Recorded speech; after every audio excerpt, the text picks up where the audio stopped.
Hi guys, welcome back to my channel Anamika's World of Science. Anamika here.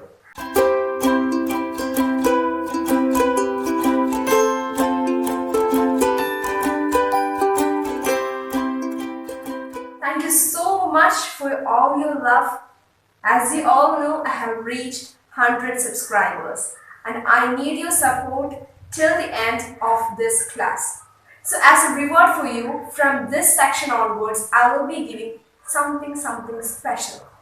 So if you want to know what is it, watch the video till the end.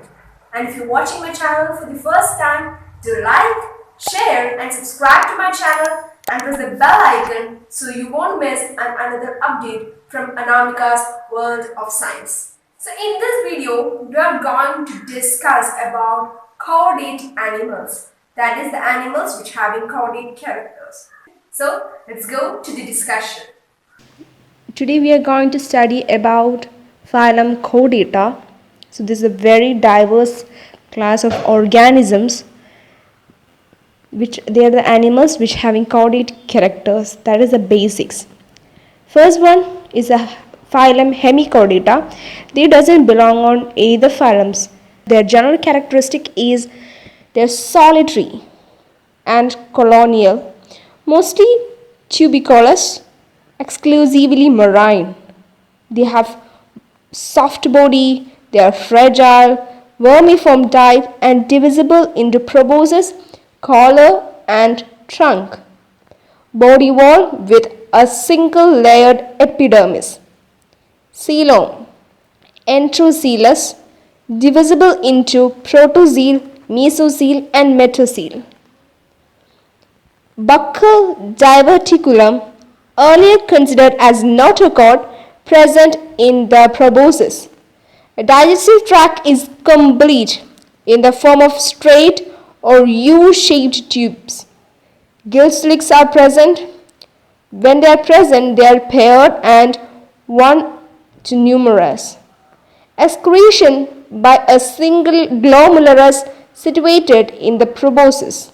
So next one is we are stepping on to phylum Chordata.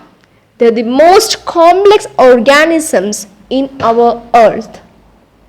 So what is phylum Chordata?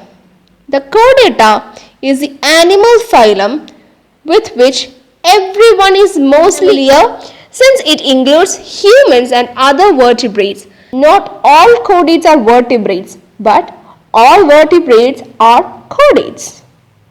All chordates have the following features at some point of their life. That is, in case of humans and many other vertebrates, these features may be present only in the embryonic stage. Pharyngeal gill slits. These are a series of openings that connect the inside of the throat to the outside of the neck. These are often but not always used as gills. Dorsal tubular nerve cord. They are a bundle of nerve fibers which runs down the back. It connects the brain with the lateral muscles and other organs. Notochords. They are the cartilaginous rod running underneath and supporting the nerve cord. The next one is post-anal tail, an extension of the body past an anal opening. So we can just conclude what is the difference between the chordate and a non-chordate. So let's discuss the first table, that is the non-chordates. They have absence of notochord, pharynx is not perforated by gill slits, nerve cord if present is double ventral and is solid, heart is present, if present it is found in the dorsal region, includes 95% of all known animal species. We can see that the non-chordates are just opposite to the chordate character. In case of chordate, presence of a notochord at some stage of their life. Pharyngeal gill slits are present at some stage of their life. Single, dorsal and hollow nerve cord. Heart is found in the ventral position and includes only 5% of all known species. Now let's discuss more about the chordate classification. The chordates are mainly classified into three types. There are Urochordata, Cephalochordata, and Vertebrata. The subphylum Urochordata includes tunicates, or called sea squids. In case of subphylum Cephalochordata, amphibous or lancetlets. In case of subphylum Vertebrata, they having backbone. They have fishes, birds, reptiles, amphibians, and mammals. So, what is Urochordata? The adults are fixed into substratum, that is, they are not free swimming or they cannot move freely. It is also called tunicates because the body of an adult is enclosed within a tunic made up of cellulose-like structures called tunicin. Notochords can be seen only in the larval stage and disappears in adult. That is, the notochord is only found in their larval stage. But as they grown up to an adult, it is disappeared. The nerve cord present in the larvae is replaced by a dorsal ganglion in adult. The larva can be moved and undergoes metamorphosis. Acidia, salpa, doliolum. Now the next one is Cephalochordata. In that the atrium is present. They are motile adult with larval stage. The tail is present throughout their life. They show progressive metamorphosis. The notochord is found throughout the life. Then a large number of well-developed pharyngeal gill slits are present. For example, lancelet possess a notochord and nerve cord throughout their lives, but however, they lack a brain and bony vertebral column like Branchiostoma. Now the next one is the most diverse one, Vertebrata. They include the characters like these are advanced chordates and have cranium around their brain.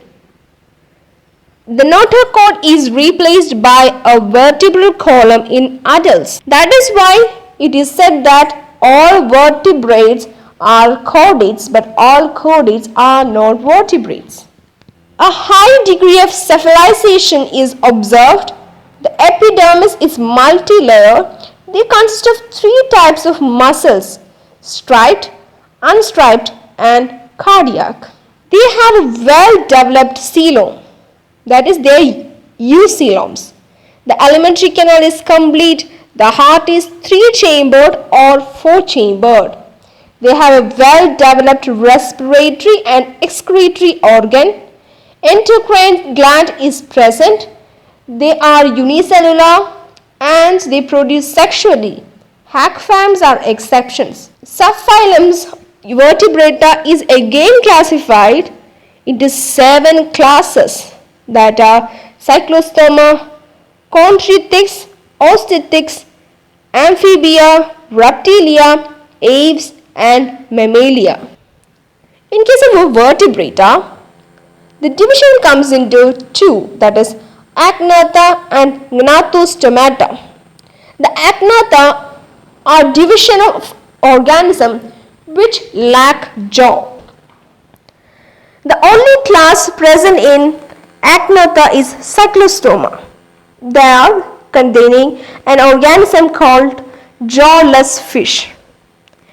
In case of Gnathostomata, which bears jaw, is being mainly classified into 2 superclasses.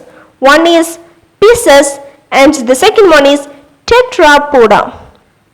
And in case of Pisces, there are mainly 2 types: Chondrichthyes, that is the cartilaginous fishes, and Osteichthyes, that is the bony fishes. In case of tetrapods, there are 4 types: Amphibia, Reptilia, Aves, and mammals. So the first one is Agnatha. Just look at the picture. That doesn't have a jaw. So these type of organisms are called division of Agnatha. They contains only one class, that is a Cyclostoma. They are known as jawless fish. A Cyclostoma is a group of agnathans that are living jawless fishes. They have jawless mouth with horny epidermal structures. The main characters are the body is round, elongated like eel. The paired fins are absent, median fins with cartilaginous fin ray. No paired appendages. The skin is soft, smooth, devoid of any scales, that is, they lack scales. Spleen is absent. The notochord is present throughout their lives. The digestive system is devoid of any stomach. That is, the digestive system doesn't have stomach. The nostril is single and median. Their gills are 5 to 16 in pair. The heart is 2 chambers. That is, they have heart, but they have only 2 chambers. That is, the examples are petromyzones and magazine. So the next one is superclass pieces. In superclass pieces, we have 2 types, chondrichthyes and osteichthyes. First, we are going to discuss about chondrichthyes, that is the cartilaginous fishes. The general characteristics are they are mostly marine and predaceous. They are predators. Body is fusiform or spindle shaped. The fins both are median and pairs, all supported by a fin race. The endoskeleton entirely cartilaginous without true bones. The notochord is persistent. Skin tough, contains minute placoid scales and mucus glands. Then the next one is osteichthyes or bony fishes. They inhabit all sorts of water, fresh, brackish or salt, warm or cold conditions. That is, we can find bony fishes in every conditions. Body is spindle shaped and streamlined. This shape is for the freely movement of the organism, that is the fishes, inside the water. The fins both median and paired, supported by fin rays of cartilages or bones. Ventral heart is 2-chambered, that is 1 auricle and 1 ventricle. Endoskeleton is chiefly bone, that is the cartilage is replaced by bones. Respiration by 4 pairs of gills and 1 gill arches. The next one is class Amphibia. So in case of class Amphibia, they are aquatic or semi-aquatic, that is, they are found in fresh waters. They are air and water breathing. They are carnivorous, cold-blooded, oviparous, tetrapod vertebrates. They have a distinct head with trunk elongated. Neck and the tail may be present or absent. There are pigment cells called chromatophores which are present. The exoskeletons are absent. Then the respiration is by lung, skin and mouth lining. Kidneys are mesonephric. Excretion is ureotelic. Heart is 3 chambers.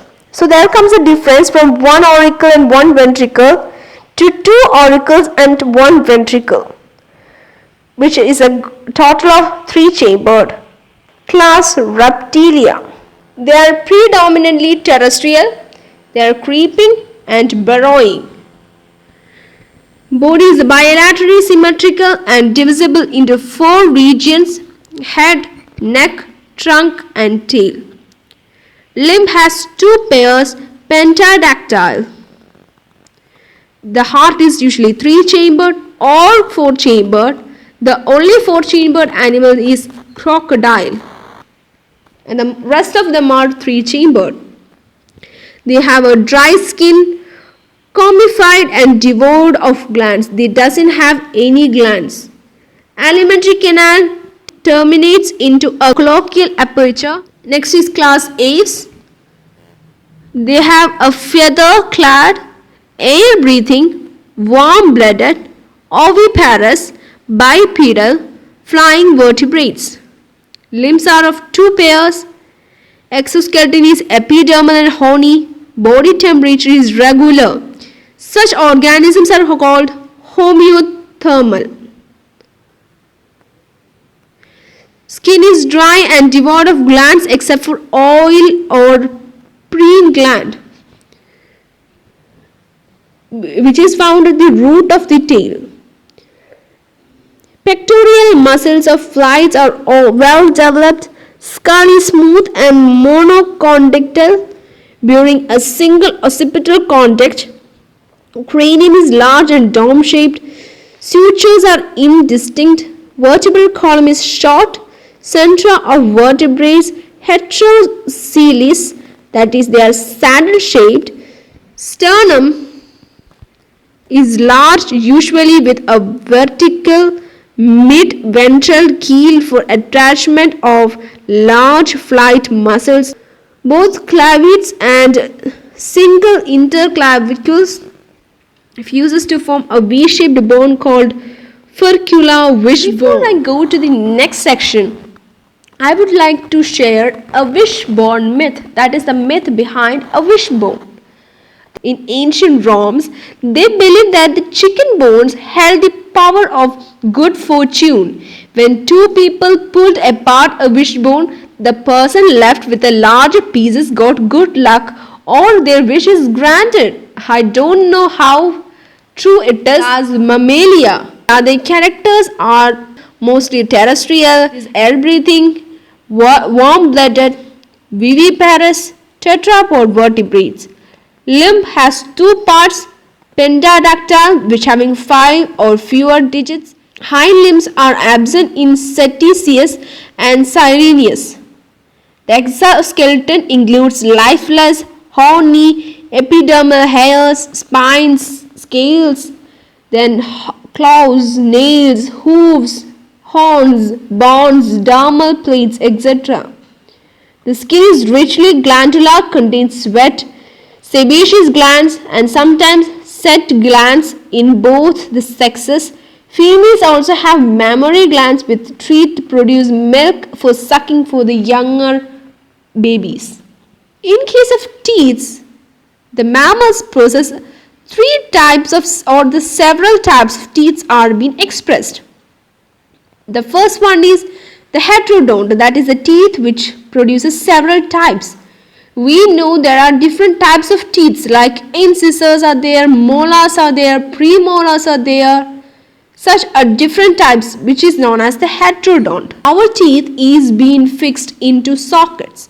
So such a structure is called thecodont. And we have 2 sets of teeth. The first one is the milk teeth and the second one is the permanent teeth. Such 2 sets are called diphytodont. The heart of 4 chambers with double circulation. The double circulation includes the pulmonary circulation as well as systemic circulation. So we have deeply studied what are chordate, or if we include the previous slides and the previous discussions as well, we have completed animal kingdom.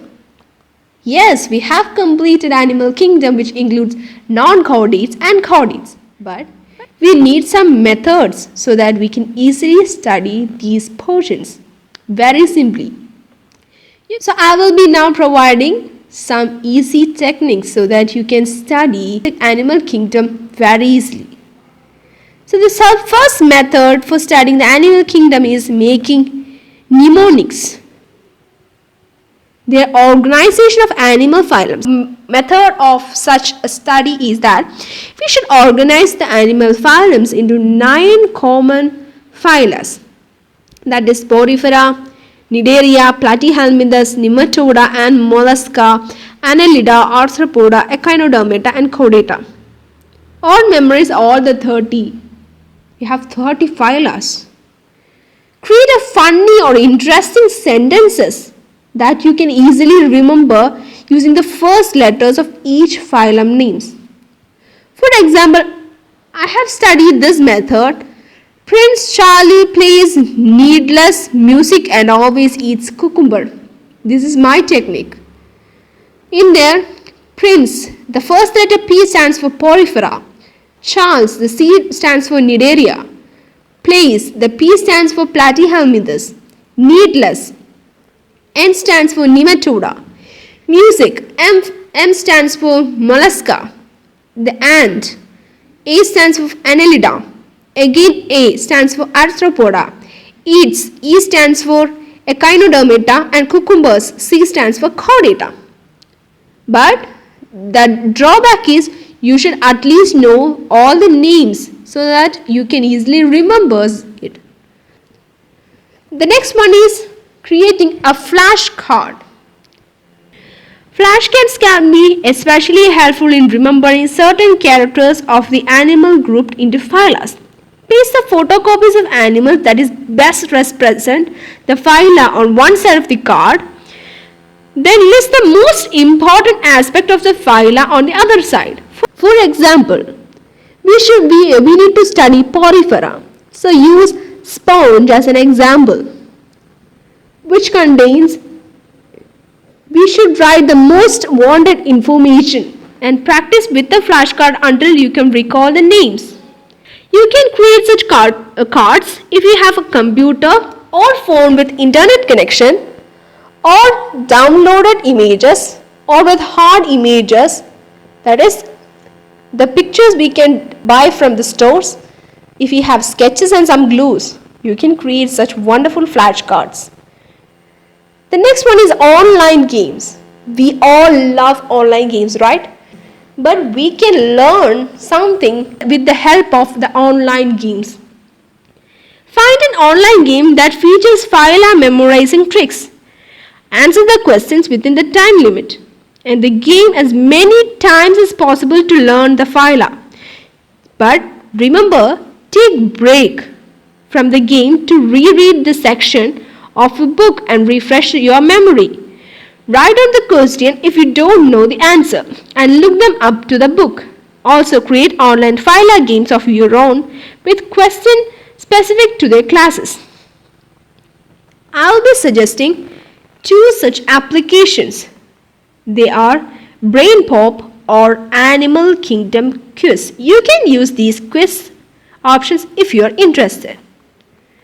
And the last portion, but this is the best way which I am referring to, that is studying with a partner. Find a partner to study with you, but be careful to choose someone who will encourage you to try harder and therefore retain the information more quickly. The other person may also have to share some information that will help you to improvise your memories better. Quiz each other using flashcards, asking sample test questions, having a friendly competition to see who can win the best. So I hope these will help you as well. So I am providing that the last method, that is to study with the partner, the best. You can choose any of the 4. Again, thank you so much for your love, and you can use these techniques in your day-to-day life as well. And I love the last technique which I am using now because I am lecturing you guys so that I will understand this portion. I am revising this portion. As a thankfulness, I'll be doing some motivational video as well.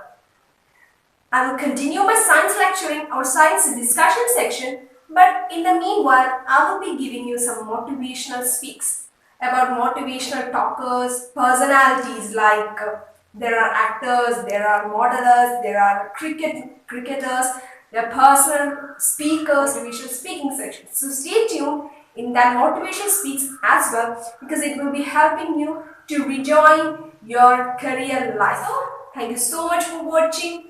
If you have any doubts, any Q&As, you have any suggestions, questions to ask me, you can put it in the comment box. Or you can just directly detailedly message me on my Instagram page.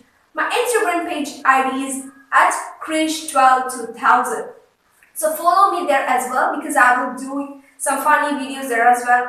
You can see me there not only in the professional level, but you can see me in the Instagram page on my personal level. So thank you so much for watching. So stay tuned to my channel Anamika's World of Science. Thank you.